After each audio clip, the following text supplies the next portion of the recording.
BRS పార్టీకి మరో shock తగిలింది. జహీరాబాద్ బీఆర్ఎస్ ఎంపీ బీబీ పాటిల్ కాసేపట్లో బీజేపీలో చేరనున్నారు. ఇప్పటికే ఆయన బీఆర్ఎస్ కు రాజీనామా చేశారు.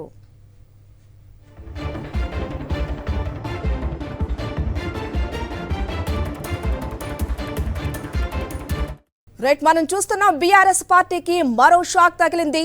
జహీరాబాద్ బీఆర్ఎస్ ఎంపీ బీబీ పాటిల్ కాసేపట్లో బీజేపీలో చేరనున్నారు. ఇప్పటికే ఆయన బీఆర్ఎస్ కు రాజీనామా చేశారు. మరింత సమాచారం మా ప్రతినిధి వెంకటేష్ అందిస్తారు. వెంకటేష్, అసెంబ్లీ ఎన్నికల్లో బీఆర్ఎస్ ఓటమి పాలైన తర్వాత ఆ పార్టీ నేతలు ఒక్కొక్కరు ఆ పార్టీని వీడి ఇతర పార్టీల వైపు మొగ్గు చూపుతున్నారు. లోక్సభ ఎన్నికలు దగ్గర పడుతున్న నేపథ్యంలో బీజేపీ నుంచి కంటెస్ట్ చేసే క్రమంలో భాగంగా ఈరోజు జహీరాబాద్ ఎంపీ బీబీ పాటిల్ బీజేపీలో చేరుతున్నారు. సో కొద్దిసేపటి కిందట ఆయన బీజేపీ కార్యాలయం చేరుకున్నారు.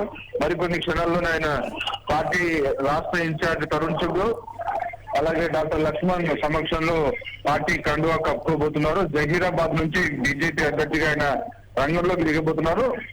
బీఆర్ఎస్ తో బీబీ పాటిల్ చాలా సుదీర్ఘమైనటువంటి అనుబంధం ఉంది. ఆయన దాదాపు 10 సంవత్సరాలుగా బీఆర్ఎస్ పార్టీలో ఎంపీగా కొనసాగుతున్నారు. సో మూడోసారి ఆయన బరిలో దిగేందుకు భాగంగా బీజేపీ సరైనటువంటి పార్టీగా ఆయన భావించి ఆయన పార్టీని వీడి బీజేపీలోకి వెళ్తున్నటువంటి పరిస్థితి మనకు కనపడుతుంది. సో బీజేపీ తెలంగాణలో ఉన్నటువంటి అన్ని సీట్లలో బలమైనటువంటి అభ్యర్థులను నిలపడం ద్వారా ఈసారి ఖచ్చితంగా తన టాలీ మెరుగుపరచుకోవాలని బీజేపీ భావిస్తుంది. అసెంబ్లీ ఎన్నికల్లో జరిగినటువంటి పరాజయాల నేపథ్యంలో ఈసారి బలమైనటువంటి అభ్యర్థులు నింపడం ద్వారా డెఫినెట్ గా మెజారిటీ సీట్లు గెలుచుకునే దిశగా బీజేపీ అడుగులు చేస్తుంది.